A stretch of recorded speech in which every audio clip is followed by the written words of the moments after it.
மாணவர்களுக்கு பரீட்சை நடந்திருக்கிறது. எல்லா மாணவர்களும் நல்ல விதத்தில் அல்ஹம்துலில்லாஹ் சொன்னாங்க. இந்த மாணவர்களுக்காக வேண்டி இந்த மாணவர்கள் சிறந்த ஆசிரியர்களாக உருவாகுவதற்காக வேண்டி நாம் எல்லாம் துஆ செய்ய வேண்டும். அடுத்து இந்த மாணவர்களுக்காக வேண்டி இந்த மாணவர்கள் அல்ஹம்துலில்லாஹ் இங்கே தங்கி இங்கே குர்ஆனை மனனம் செய்து கொண்டிருக்கிறார்கள். இங்கே இருக்கிறார்கள் இந்த மாணவர்கள்.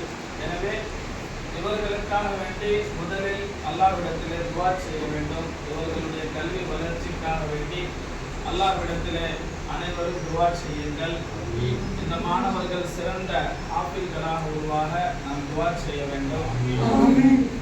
மேலும் எந்த ஊரில் மதரசா இருக்கிறதோ, எந்த இடத்தில் மதரசா இருக்கிறதோ, அந்த மதரசாவின் பரக்கத்தினால், அந்த மதரசாவினுடைய மாணவர்களுடைய பரக்கத்தினால் அந்த ஊரே பாதுகாக்கப்படுகிறது. ஹதீஸ்ல நம்ம பார்க்கும் பொழுது ஒரு ஊரில் நிர்ணயிக்கப்பட்ட ஒரு அஸாபை அல்லாஹ் தஆலா இறக்க இருக்கிறான். அப்ப அந்த நேரத்துல அவர்கள் அந்த ஊர் மக்கள் செய்த தவறுகளின் காரணமாக அந்த ஊருக்கு அஸாப் இறக்க வேண்டும் என்று அல்லாஹ் நிர்ணயம் செய்து விட்டான். அப்போ முடிவு செய்து விட்டான் அல்லாஹ். அஸாப் இறங்குவதற்கு கொஞ்ச நேரத்திற்கு முன்பு அந்த ஊரில் ஒரு மாணவர் குர்ஆன் ஓதிக்கொண்டிருக்கிறார். சூரா ஃபாத்திஹாவுடைய தஃப்சீர்ல இந்த சம்பவம் இடம்பெற்றிருக்கிறது. அப்போ அந்த மாணவர் சூரா ஃபாத்திஹா ஓதிட்டு இருக்கிறாரு. அப்ப அந்த மாணவருடைய பரக்கத்தினால், அவர் அந்த ஓதுதலினுடைய பரக்கத்தினால் அல்லாஹ் தஆலா அந்த ஊரிற்கு கொஞ்ச காலங்களுக்கு அந்த அஸாபையை நிறுத்திவிட்டான். எனவே இந்த ஊரை இந்த மதரசா இங்கே இருப்பதின் காரணமாக இந்த ஊரே பாதுகாக்கப்படுகிறது. அல்லாஹ் தஆலா அவ்வளவு ஒரு பரக்கத்தை வச்சிருக்கிறார் மதரசால.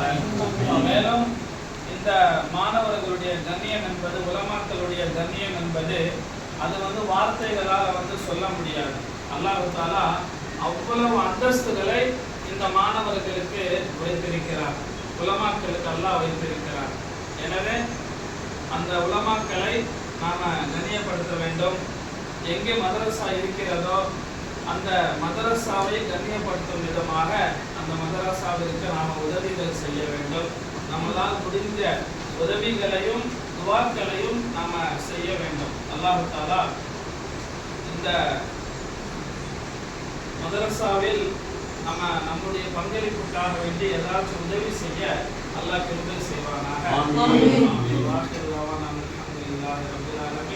அஸ்ஸலாமு அலைக்கும் வரஹ்மத்துல்லாஹி வபரகாத்துஹு.